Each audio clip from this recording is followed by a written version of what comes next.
Hello students, welcome to doctor Deepa डार्केज NEET biology. और आज के सेशन में क्लास 12th से हम लोग स्टडी करेंगे गुरु बीजाणु जनन। पहले गुरु बीजाणु जनन को पढ़ते हैं, फिर उसके बाद हम पढ़ेंगे कि जो एक गुरु बीजाणु बनता है वो किस प्रकार से फीमेल गैमेटोफाइट या भ्रूण कोश के निर्माण में उत्तरभागी होता है या सहभागी होता है। गुरु बीजाणु जनन जब हम पढ़ना प्रारंभ करते हैं तो लघु बीजाणु जनन के समान ही आप याद रखिए कि गुरु बीजाणु मातृ कोशिका से अर्धसूत्री विभाजन के द्वारा गुरु बीजाणु के निर्माण की प्रक्रिया गुरु बीजाणु जनन कहलाती है। निर्मित होने वाले ये गुरु बीजाणु भी याद रखिएगा अगुणित होते हैं, परंतु लघु बीजाणु जनन में जो एक मातृ कोशिका से 4 लघु बीजाणु निर्मित होते हैं वो चारों लघु बीजाणु याद रखिए क्रियाशील होते हैं। परंतु जब आप गुरु बीजाणु जनन पढ़ेंगे तो आप देखते हैं कि जो गुरु बीजाणु का चतुष्क निर्मित होता है, चतुष्क में से 3 जो गुरु बीजाणु हैं, 3 गुरु बीजाणु धीरे धीरे विनष्ट होने लगते हैं और केवल एक ही गुरु बीजाणु क्रियाशील रहता है। और यही क्रियाशील गुरु बीजाणु जो अकेला गुरु बीजाणु है, यह अकेला क्रियाशील गुरु बीजाणु मादा युग्मकोद्भेद अथवा फीमेल गैमेटोफाइट के निर्माण के लिए उत्तरदायी होता है। और सामान्य रूप से जब आप युग्मकोद्भेद का निर्माण पढ़ेंगे या विकास पढ़ेंगे तब हम पढ़ते हैं एक बीजाणुज या फिर आप सामान्यतः उसको कह रहे हैं मोनोस्पोरिक प्रकार का फीमेल गैमेटोफाइट डेवलपमेंट। तो सर्वप्रथम हम पढ़ते हैं गुरु बीजाणु जनन। गुरु बीजाणु जनन आप याद रखिएगा कहाँ पर हो रहा है, यहाँ पर आप याद रखिए कि बीजांड में लास्ट क्लासेस में आप पढ़ चुके हैं। बीजांड में उपस्थित बीजाणुद्भेद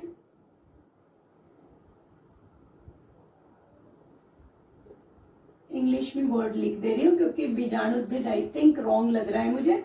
बीजांड में उपस्थित स्पोरोजीनस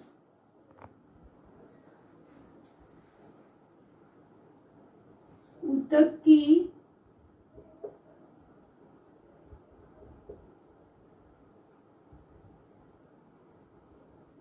कोशिकाओं में फर्स्ट याद रखिए। सेकेंड आप जब यहाँ पे पढ़ रहे हैं तो यहाँ पर ये याद रखिएगा कि ये जो गुरु बीजाणु जनन की प्रक्रिया है, इस प्रक्रिया में मुख्य रूप से याद रखिएगा ये जो कोशिकाओं का समूह है, इन्हीं में से कुछ कोशिकाएं विभेदन में जाएंगी और विभेदित होने वाली कोशिकाओं को हम कह रहे हैं गुरु बीजाणु मातृ कोशिका। तो यहाँ पे याद रखिए डेफिनेशन हम पढ़ते हैं गुरु बीजाणु मातृ कोशिका, एमएमसी भी हम कहते हैं। अगर आप इंग्लिश मीडियम की बुक्स को भी प्रिफर कर रहे हैं तो मेगास्पोर मदर सेल हम कह रहे हैं। और ये कोशिका हमेशा याद रखिए कैसे होगी, द्विगुणित। ये पार्ट याद रखिएगा नीट के लिए कि गुरु बीजाणु कोशिका में गुणसूत्र की संख्या हमेशा कैसे होगी, द्विगुणित। यह गुरु बीजाणु मातृ कोशिका अर्धसूत्री विभाजन द्वारा अथवा मियोटिक विभाजन द्वारा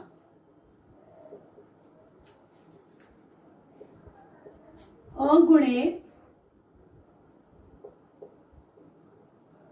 गुरु बीजाणु का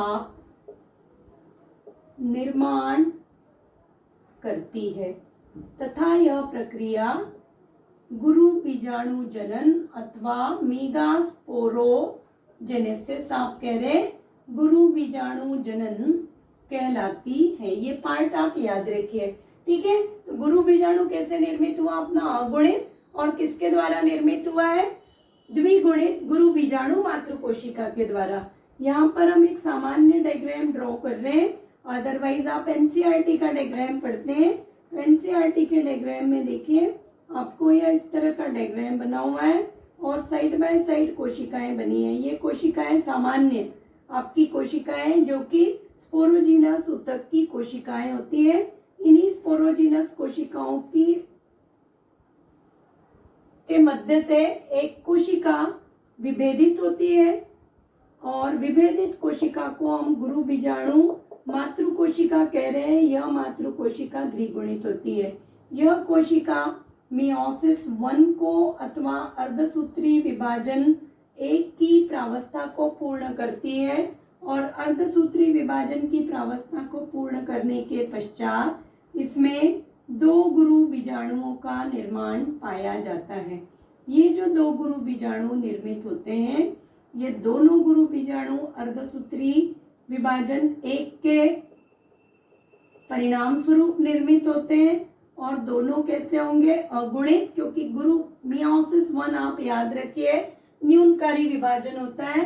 उसके पश्चात अर्धसूत्री विभाजन की दूसरी प्रावस्था अथवा मियोसिस की दूसरी प्रावस्था संपन्न होती है और मियोसिस की दूसरी प्रावस्था संपन्न होने के पश्चात आप यहाँ पर याद रखिएगा, यहाँ पर पुनः 4 गुरु बीजाणुओं का निर्माण होता है। ये जो 4 गुरु बीजाणु निर्मित हो रहे हैं, ये स्पोरोजिनस ऊतक ही है साइड बाय साइड, क्योंकि ये संरचना अथवा गुरु बीजाणु जनन कहाँ पे हो रहा है?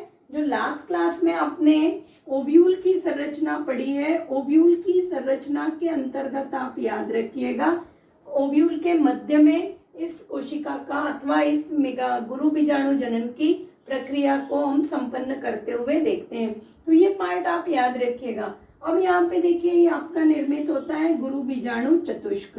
ये जो गुरु बीजाणु चतुष्क है, ये गुरु बीजाणु चतुष्क मुख्य रूप से आप याद रखिए, मुख्य रूप से गुरु बीजाणु चतुष्क में उपस्थित समस्त गुरु बीजाणु अगुणित होते हैं। दूसरा ये जो चतुष्क है, ये इसका भाग माइक्रोपाइल एंड की तरफ होगा और या बीजांड द्वारी सिरा आप कह रहे हैं, और दूसरा भाग आप कहाँ पर पढ़ रहे हैं? निभाग अथवा चलाजा की ओर। तो यहाँ पर हम ये पढ़ते हैं, ये भाग किसकी तरफ होगा? चलेजल एंड अथवा आप इसको कह रहे हैं निभाग भी कहते हैं, निभाग के सिरे की ओर होता है। अब यहाँ पर याद रखिएगा, ये जो चतुष्क है, इसी में से चतुष्क में से ये जो 3 आपके मेगास्पोर अथवा गुरु बीजाणु होते हैं, वो धीरे धीरे रासित होना प्रारंभ होते हैं, अर्थात वो विनष्ट होते हैं और केवल एक अकेला गुरु बीजाणु रहता है, जिसे हम कहते हैं क्रियाशील गुरु बीजाणु। और इसी क्रियाशील गुरु बीजाणु से आप याद रखिएगा, अब किसका निर्माण होगा? मादा युग्मकोद्भिद या मादा युग्मकोद्भिद को आवृत्त बीजी पौधों में भ्रूण कोश भी कहा जाता है या एम्ब्रियोसेक कहते हैं। तो भ्रूण कोश अथवा एम्ब्रियोसेक का निर्माण होगा। तो यहाँ तक की यह प्रक्रिया याद रखिए, गुरु बीजाणु जनन। मुख्य क्वेश्चन जो है वो आपको याद रखना है क्वेश्चन के लिए, ऑब्जेक्टिव के लिए, कि किस प्रकार का विभाजन है। तो सीधे सीधे आप याद रखिए विभाजन किस प्रकार का है, यहाँ पे अर्धसूत्री विभाजन, क्योंकि द्विगुणित मातृ कोशिका से अगुणित बीजाणुओं का निर्माण होता है। अब हम देखते हैं कि किस प्रकार यह गुरु बीजाणु आपका मादा युग्मकोद्भिद के विकास के लिए उत्तरदायी होता है। जब हम मादा युग्मकोद्भिद का विकास पढ़ना प्रारंभ करते हैं, तो यहाँ पर आप याद रखिए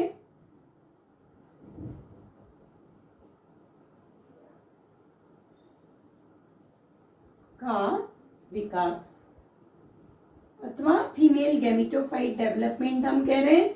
मादा युग्मकोद्भिद को ही हम आवृत्त बीजी में कहते हैं एम्ब्रियोसेक, और क्लास 11th के इसमें हम पढ़ते हैं ब्रायोफाइटा, टेरिडोफाइटा और जिम्नोस्पर्म, ब्रायोफाइटा, टेरिडोफाइटा और जिम्नोस्पर्म में मादा युग्मकोद्भिद को आर्किगोनियम कहा जाता है, जो फ्लास्क के समान संरचना है, परंतु आवृत्त बीजी में यही मादा युग्मकोद्भिद भ्रूण कोश अथवा एम्ब्रियोसेक कहलाता है।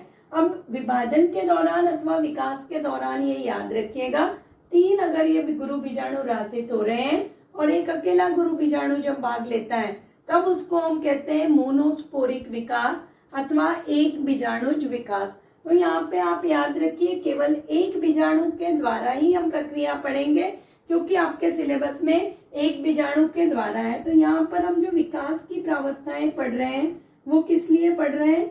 मोनोस्पोरिक डेवलपमेंट के लिए। तो मोनोस्पोरिक डेवलपमेंट को हम पढ़ना प्रारंभ करते हैं। मोनोस्पोरिक डेवलपमेंट में याद रखिएगा, अब हम केवल यहाँ पे ये जो संरचना बना रहे हैं, केवल एक क्रियाशील गुरु बीजाणु निर्मित बनाते हैं। यह अपना क्रियाशील गुरु बीजाणु जिसमें केंद्रक तथा प्रचुर मात्रा में कोशिका द्रव्य उपस्थित होता है। यह गुरु बीजाणु अगुणित है। यह गुरु बीजाणु सतत 3, आप याद रखिएगा महत्वपूर्ण, जो विभाजन यहाँ पे हो रहे हैं वो केवल और केवल केंद्रकीय प्रकार के हैं। तो मुक्त केंद्रकीय लिखा हुआ है, मुक्त केंद्रकीय विभाजन में प्रवेश करता है। केंद्रकीय विभाजन का अर्थ होता है केंद्रक के विभाजन के पश्चात कोशिका द्रव्य का विभाजन अनुपस्थित होता है, या आप कहते हैं कि कैरियोकाइनेसिस के बाद साइटोकाइनेसिस अनुपस्थित है। केवल और केवल पहले किसका निर्माण होगा? निश्चित संख्या में केंद्रकों का निर्माण होता है। तो मुक्त केंद्रकीय विभाजन आप याद रखिए कितने होंगे? 3 विभाजन होते हैं। पहला केंद्रकीय विभाजन, पहला केंद्रकीय विभाजन होने के परिणाम स्वरूप 2 केंद्रक निर्मित होते हैं, और ये केंद्रकीय विभाजन किस प्रकार का होगा? समसूत्री विभाजन का। ये विभाजन के प्रकार आप नीट के लिए याद रखिए। थ्योरी में आप सिंपल लिख सकते हैं कि एक क्रियाशील गुरु बीजाणु 3 सतत केंद्रकीय विभाजनों के द्वारा 8 केंद्रकीय प्रावस्था का निर्माण करता है। पर अगर आप नीट के लिए प्रिपेयर कर रहे हैं तो नीट के लिए याद रखिए कि केंद्रकीय विभाजन किस प्रकार का है।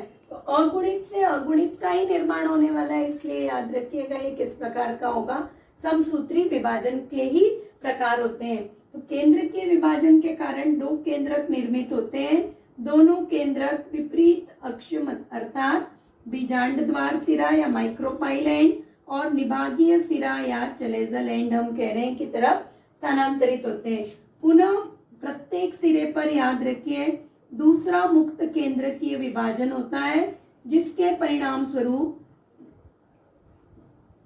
4 केंद्रकीय प्रावस्था, परंतु इस 4 केंद्रकीय प्रावस्था में याद रखिए 2 केंद्रक माइक्रोपाइल की तरफ और 2 केंद्रक कहाँ पर उपस्थित होंगे? चलेजल एंड की तरफ पाए जाते हैं। और इसके पश्चात आपका तीसरा मुक्त केंद्रकीय विभाजन पाया जाता है। मुक्त केंद्रकीय विभाजन जब तीसरा संपन्न होता है तो अधिकांश इसमें आप पढ़ते हैं कि जो मादा युग्मकोद्भिद या एम्ब्रियो से एक निर्मित हो रहा है अथवा भ्रूणकोश, वो कितने केंद्रकों से निर्मित है? वह 8 केंद्रक से निर्मित है, अथवा वही 8 केंद्रक आगे चल के 7 कोशिकीय संरचना का निर्माण करते हैं। किस प्रकार से 8 केंद्रकीय है अथवा 7 कोशिकीय है? 7 सेल्ड या 8 न्यूक्लिएट हम कह रहे हैं। किस प्रकार से ये हम अभी पढ़ते हैं। तो 2 केंद्रकों के बाद देखिए माइक्रोपाइल में यहाँ पर आपका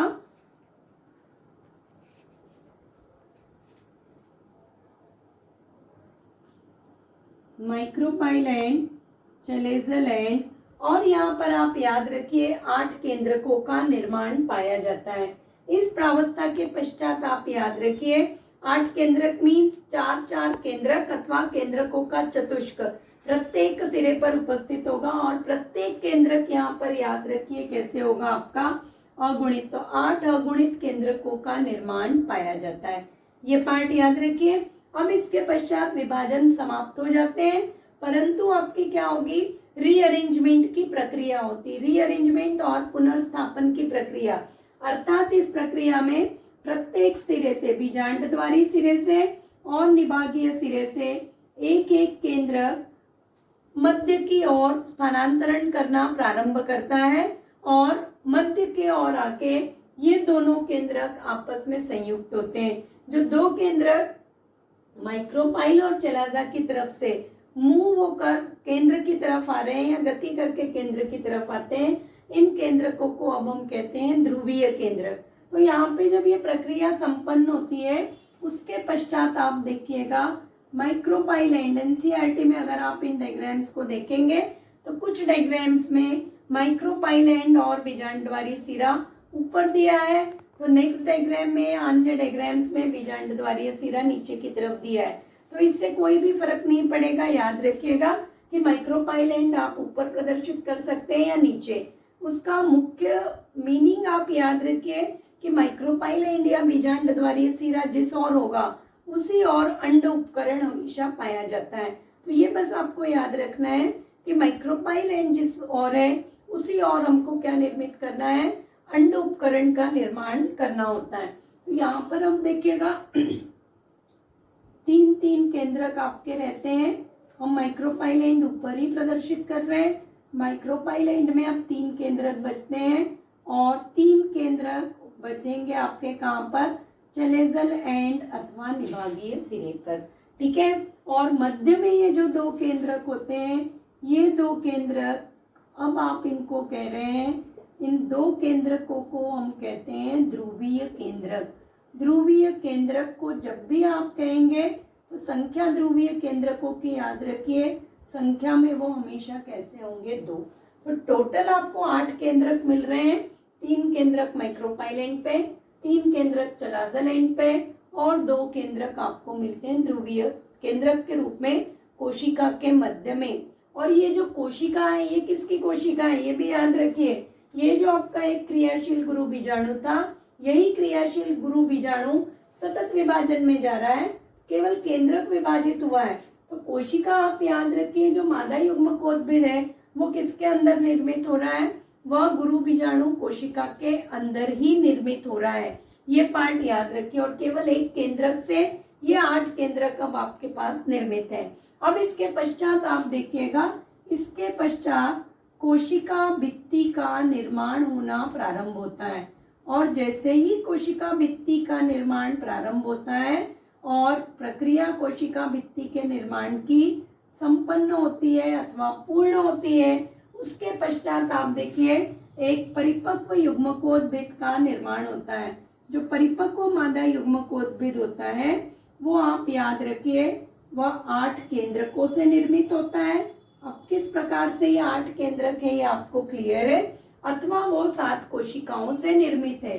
8 केंद्रकों के निर्माण के समय अब देखिए, जो माइक्रोपाइल एंड पर है, बुक में ये डायग्राम नीचे की ओर है माइक्रोपाइल एंड, हम ऊपर ही ड्रॉ कर रहे हैं। माइक्रोपाइल एंड पर याद रखिए कोशिका भित्ति के द्वारा निर्माण के द्वारा जो मध्य की कोशिका है, इसमें अत्यधिक मात्रा में कोशिका द्रव्य पाया जाता है और यह कोशिका अंड कोशिका कहलाती है। इसके दोनों ओर साइड बाय साइड सहायक कोशिकाएं अथवा सिनर्जिट कोशिकाएं पाई जाती हैं तथा इन सहायक अथवा सिनर्जिट कोशिकाओं में याद रखिएगा अंगुली के समान प्रवर्ध की संरचनाएं पाई जाती है। इसको हम कहते हैं फिलीफॉर्म एपरेटस। हिंदी के लिए इसका नाम देख लीजिएगा, इंग्लिश का ही वर्ड में यूज कर रही हूँ। तो यहाँ पे याद रखिए ये आपका है अंडकोशा अथवा एगसेलम कह रहे हैं, अगुणित है। ये जो 2 साइड बाय साइड कोशिकाएं आपको दिख रही हैं, ये दोनों कोशिकाएं आप याद रखिए सिनर्जिड अथवा इनको हम कहते हैं सहायक कोशा। और सहायक कोशा के अंदर ही आप याद रखिएगा अंगुली के समान प्रवर्ध आपको दिखाई देते हैं। इन प्रवर्ध को हम कहते हैं फिलीफॉर्म एपरेटस। और ये तीनों संरचनाएं मिलके फिलीफॉर्म एपरेटस, ये याद रखिए कोशिका नहीं है, सहायक कोशिका के अंतर्गत पाई जाने वाली एक फिंगर लाइक स्ट्रक्चर या अंगुली के समान अतिवृद्धि होती है और जिसका मुख्य कार्य निषेचन के समय परागनली को अंड कोशिका की ओर मार्ग प्रशस्त करना होता है। ये तीनों संरचनाएं आप देखिए माइक्रोपाइल एंड पे होंगी। यहाँ पर एक अंड कोशिका है और 2 सहायक कोशिकाएं, तीनों कोशिकाएं अगुणित होती हैं और ये तीनों संरचनाएं मिलकर एक सामान्य रूप से संरचना निर्मित करती है जिसे हम कहते हैं अंड उपकरण। तो ये पार्ट आप याद रखिए, इस संरचना को हम कहते हैं अंड उपकरण। इसके पश्चात आप देखिए हम आते हैं चलेजल एंड पे या निभागीय सिरे पे। निभागीय सिरे पे जो 3 केंद्रक उपस्थित होते हैं, इन 3 केंद्रकों के चारों ओर पुनः कोशिका भित्ति का निर्माण होता है और जो 3 केंद्रक है, ये 3 केंद्रक मिलकर प्रतिव्यासांत कोशिका अथवा आपका एंटीपोडल सेल आप कह रहे हैं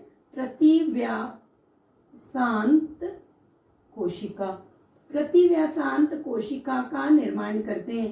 प्रतिव्यासांत कोशिकाएं भी देखिए संख्या में 3 होती है और तीनों ही कोशिकाएं अगुणित होती है। ये पार्ट याद रखिए। प्रतिव्यासांत थोड़ा डायग्राम स्लाइटली तिरछा बना हुआ है, ठीक है, स्ट्रेट ड्रॉ करिएगा इसको। तो प्रतिव्यासांत कोशिकाएं हैं और ये प्रतिव्यासांत कोशिकाएं संख्या में 3 है, अगुणित है, हमेशा ये चलेजलेंड या निभागीय सिरे पे होंगी। और दूसरा आप याद रखिएगा कि प्रतिव्यासांत कोशिकाओं का एज सच प्रॉपर फंक्शन अभी तक क्लियर नहीं है कि वो निषेचन में मुख्य रूप से सहभागी है अथवा निषेचन पश्चात पश्च निषेचन की घटनाओं में भाग लेती है। तत्पश्चात देखिए यहाँ पे मध्य में जो केंद्रक थे वो धीरे धीरे संलयन करके द्विगुणित केंद्रक का निर्माण करते हैं। तो यहाँ पर आप याद रखिए, और इसके चारों ओर भी एक कोशिका का निर्माण हो जाता है। उस कोशिका को हम कहते हैं केंद्रीय कोशिका अथवा सेंट्रल कोशिका। ऑब्जेक्टिव के लिए याद रखिएगा कि मादा युग्मकोद्भिद की सबसे बड़ी कोशिका कौन सी होती है। सबसे बड़ी कोशिका आप याद रखिएगा केंद्रीय कोशिका अथवा सेंट्रल कोशिका। और इस कोशिका में आप इसको कह सकते हैं, इसको हम कह रहे हैं केंद्रीय कोशा अथवा केंद्रीय कोशिका। केंद्रीय कोशा आप याद रखिए एक ऐसी संरचना है जो समस्त मादा युग्मकोद्भिद में द्विगुणित होती है तथा इसके अंदर आप याद रखिएगा द्वितीयक केंद्रक, आप इसको कह रहे हैं द्वितीयक केंद्रक उपस्थित होता है। यह द्वितीयक केंद्रक भी द्विगुणित होता है, परंतु इस द्वितीयक केंद्रक में 2 ध्रुवीय केंद्रक उपस्थित होते हैं। वो ध्रुवीय केंद्रक आप याद रखिएगा कैसे थे। ध्रुवीय केंद्रक आपके पास अगुणित संरचना के रूप में थे। तो अब अगर आप कोशिकाओं को काउंट करते हैं, बार बार हम कह रहे हैं कि ये जो परिपक्व ये संरचना आप याद रखिए, ये आपकी जो संरचना है ये है परिपक्व मादा युग्मकोद्भिद। जो परिपक्व मादा युग्मकोद्भिद है ये मुख्य रूप से आप याद रखिए, आप पढ़ते आ रहे हैं, यहाँ पर हम पढ़ते हैं ये 8 केंद्रकीय होते हैं। अब क्यों 8 केंद्रकीय है अथवा इन्हीं को हम कहते हैं 7 कोशिकीय संरचना होती है। क्यों आप कह रहे हैं कि ये 7 कोशिकीय संरचना है। 7 कोशिकीय संरचना का मीनिंग है 3 कोशिकीय अंड उपकरण, 3 कोशिकाएं प्रतिव्यासांत और 1 कोशिका केंद्रीय कोशिका। टोटली आपके पास है 7 कोशिकाएं, ठीक है। और जब आप 8 केंद्रक कह रहे हैं तो 3 केंद्रक अंड उपकरण के, 3 केंद्रक प्रतिव्यासांत कोशिकाओं के और 2 केंद्रक ध्रुवीय केंद्रक के रूप में द्वितीयक केंद्रक में उपस्थित होते हैं। तो टोटल आपके पास 8 केंद्रक उपस्थित होते हैं। जिन स्टूडेंट्स को बोर्ड का एग्जाम देना है वो स्टूडेंट ये डायग्राम बहुत अच्छे से प्रिपेयर करें। 2 मार्क्स के लिए ये याद रखिए कि जो फीमेल गेमेटोफाइट या मादा युग्मकोद्भिद है वो विकसित अवस्था में 8 केंद्रकीय और 7 कोशिकीय संरचना होती है। किस प्रकार से ये उसी तरह से बता दीजिए जैसे अभी हमने एक्सप्लेन किया था, ठीक है। और जिनको बोर्ड का एग्जाम देना है, सॉरी जिनको नीट के एग्जाम के लिए प्रिपेयर कर रहे हैं, नीट एग्जाम के लिए केंद्रीय कोशिका अथवा द्वितीयक केंद्रक का डिप्लॉयड है, ये याद रखिए। फिलीफॉर्म एपरेटस किसकी विशिष्टता है, फिलीफॉर्म एपरेटस सहायक कोशिका की विशिष्टता है, वो पार्ट याद रखिए। दूसरा फिलीफॉर्म एपरेटस का कार्य क्या है, तो वो कार्य हम पढ़ते हैं जब हम निषेचन की प्रक्रिया को पढ़ेंगे, ठीक है। दूसरा अंड उपकरण किस प्रकार की कोशिकाओं का समूह है, तो ये भी आप याद रखिए कि अंड उपकरण अगुणित कोशिकाओं का समूह होता है। और नेक्स्ट आप यहाँ पर अगर पढ़ रहे हैं तो विभाजन का प्रकार याद रखिए। अर्धसूत्री ऑब्जेक्टिव के लिए जो मादा युग्मकोद्भिद में 8 केंद्रकीय प्रावस्था निर्मित हो रही है वो किस विभाजन के कारण, तो वो याद रखिएगा मुक्त केंद्रकीय विभाजन के कारण होती है। तो आज के सेशन के लिए आप इतना पार्ट याद रखिएगा कि किस तरह से मादा युग्मकोद्भिद का विकास यहाँ पर पाया जाता है। अब नेक्स्ट सेशन में जो हमको डिस्कस करना है या मादा युग्मकोद्भिद के विकास के पश्चात अब हम पढ़ते हैं परागण की प्रक्रिया किस प्रकार संपन्न होती है। परागण देखिए पढ़ते समय स्टूडेंट्स को लगता है कि एक जनरल टॉपिक है, बट ऑब्जेक्टिव पर्पस के लिए अगर आपको प्रिपेयर करना है, परागण एक बहुत ही इम्पोर्टेंट चैप्टर है। इसी साल के क्वेश्चन पेपर में अगर आप देखेंगे तो आपको क्वेश्चन परागण से मिल जाएगा कि परागण की प्रक्रिया अलग अलग पौधों से रिलेटेड है। तो जब हम परागण पढ़ेंगे तो नीट में जो क्वेश्चन आया है परागण से संबंधित वो क्वेश्चन हम वहाँ पर अब डिस्कस करेंगे। इसके बाद जितने भी चैप्टर्स और टॉपिक्स हम पढ़ेंगे उन टॉपिक से, उन चैप्टर से वट एवर क्वेश्चन इस साल नीट में आए हैं वो हम टॉपिक बाय टॉपिक डिस्कस करते हुए स्टार्ट करेंगे। तो ये इतना पार्ट आप याद रखिएगा। जो न्यू स्टूडेंट्स ऐड हो रहे हैं या ज्वाइन हो रहे हैं वो काइंडली पुराने वीडियोस को देख सकते हैं और सब्सक्राइब करिए चैनल को, लाइक वीडियोस को लाइक करिए और शेयर करिए। And up to next session hard work करते रहिए, stay motivated and stay blessed.